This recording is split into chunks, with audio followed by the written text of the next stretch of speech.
হিন্দু মা বোনরা, হিন্দু অনেকে প্রশ্ন করেছিলাম, হিন্দু ভাইরা, যে হানজালা ভাই যদি ক্ষমতায় আসে আমরা কি পূজা করতে পারবো কিনা।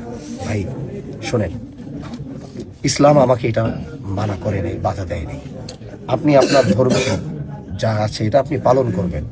সেখানে আমি আপনার এখন একজন অভিভাবক, যদি আমি হানজালার সহযোগিতা সেখানে আপনার প্রয়োজন হবে, সেটা এখন আমার দায়িত্বের মধ্যে থাকবে আপনার সেই সহযোগিতা করা, আপনাকে সেই প্রোটেকশন দেওয়া। প্রিয় শিক্ষকবাসী, সবাইকে আন্তরিক মোবারকবাদ জানিয়ে শুরু করছি।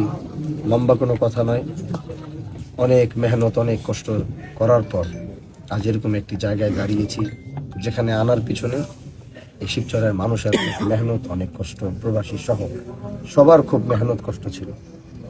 তাদের মধ্যে থেকে বিশেষ করে আমাদের শিবচরের যে মা বোনরা রয়েছেন, যারা আমাকে একটা নজর দেখার জন্যে অনেক আকুতি বিনতি করেছেন। কেউ নিজের ছেলেকে পাঠিয়েছেন, কেউ নিজের হাজব্যান্ডকে পাঠিয়েছেন, কেউ নিজের ভাইকে পাঠিয়েছেন এটা বলার জন্যে যে হুজুরকে একটা বার শুধু বলেন যে হুজুর যেন আমাদের এলাকায় এসে একটু এখান থেকে যায়, আমরা দূর থেকে তাকে এক নজর দেখব। কিন্তু এদেশের মানুষ আমাকে দেখে নাই। আমাকে না দেখেও এদেশের মা বোনরা সেন্টারে গিয়ে তারা তাদের পছন্দের যে মার্কা, যে শুনেছিল বাহাদুরপুরের হানজালা ভাই রিক্সা মার্কায় দাঁড়িয়েছে, তখন আমাকে না দেখেও তারা সেখানে গিয়ে তারা রিক্সায় সেল দিয়েছে।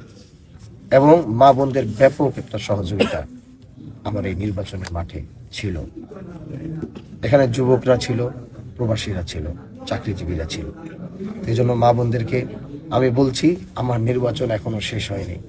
আমি আমার নেতৃবৃন্দকে বলেছি, সবার নির্বাচন যদি শেষ হয়, আমার শেষ হয় না। তাই কারণ আমি মনে করি আমার এখনো নির্বাচনের আর 1-2 মাস বাকি। এবার প্রশ্ন থাকতে পারে যে 1-2 মাস বাকি মানে, সেটা হচ্ছে আমি এখনো যে অঞ্চলগুলোতে পাড়া দিতে পারি নাই, ইলেকশনে যে জায়গাগুলো গিয়েছিলাম, যে জায়গাগুলো যেতে পারি নাই, আমি সেই জায়গাগুলো সব যখন শেষ করব, এলাকাগুলো হেঁটে, শিবচরের আনাচে কানাচে হেঁটে যখন সব শেষ করব, তখন আমি মনে করব যে আমার নির্বাচন শেষ হয়েছে। এজন্য ইনশাআল্লাহ আমি ওয়াদা দিয়েছিলাম, হানজালা যদি নির্বাচনের আগে আসতে না পারে, হানজালা নির্বাচনের পরে হলেও আপনাদের দরজার সামনে একবার এসে দাঁড়াবে। আমি আমার সেই ওয়াদা রক্ষা করবো ইনশাআল্লাহ। আর তৃতীয় যে কথাটি হচ্ছে, একটি প্রশ্ন বারবার আসছিল, হিন্দু মা বোনরা, হিন্দু অনেকে প্রশ্ন করেছিলাম, হিন্দু ভাইরা, যে হানজালা ভাই যদি ক্ষমতায় আসে আমরা কি পূজা করতে পারবো কিনা। ভাই শোনেন, ইসলাম আমাকে এটা মানা করে নেই, বাধা দেয় নেই। আপনি আপনার ধর্ম যা আছে এটা আপনি পালন করবেন।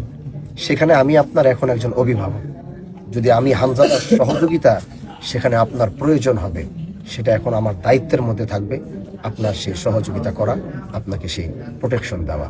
এজন্য হিন্দু মুসলমান যারাই আমার এই শিবচরে আছে, সবার এখন দায়িত্বের ভার হানজালার কাঁধে। এজন্য আপনারা আপনাদের ধর্মীয় যে রীতিনীতি আছে, আপনারা আপনাদের মতো স্বাধীনভাবে সেগুলো আপনারা পালন করবেন। আরেকটি বিষয় বলে আমি আমার কথাটি শেষ করব, সেটা হচ্ছে ইদানিং আমি দেখছি যে আজকে দেখতেছি যে আমাদের পুরনো কিছু ভিডিও, যেটা আমি 5 আগস্টের পর যখন এই দেশে পাড়া দিয়েছিলাম, তখন এই দেশের মানুষের অবস্থা দেখে, মাদকের কারবার দেখে আমি ব্যাপকভাবে মাদকের বিরুদ্ধে সংগ্রাম শুরু করেছিলাম। এবং সেই সংগ্রাম এমন ছিল, যেখানেই মাদক ব্যবসায়ীদেরকে পেয়েছি, মাদক পেয়েছি, তাদেরকে ধরে এনেছি। হয়তো বাসায় আনার পরে কাউকে হয়তো কিছু শাসন আমার করা লেগেছিল ওই সময়, কারণ প্রশাসন তখন পুরোপুরি ভেঙে পড়েছিল। তখন এই দেশে কোনো প্রশাসন ছিল না। আমরা জানি 5 আগস্টের পরে কোনো প্রশাসন ছিল না, থানাগুলো বন্ধ ছিল।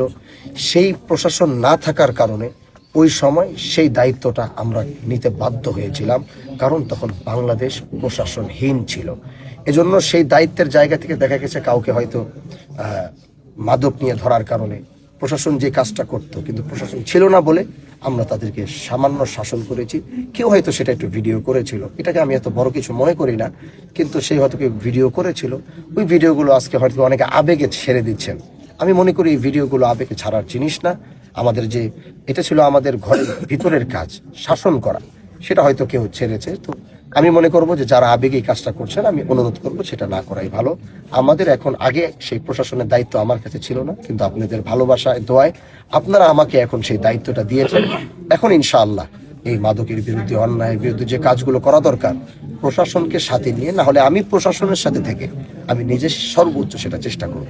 ভালো থাকবেন, সুস্থ থাকবেন। সাংবাদিক ভাইদেরকে ধন্যবাদ। আসসালামু আলাইকুম ওয়া রাহমাতুল্লাহি ওয়া বারাকাতুহু।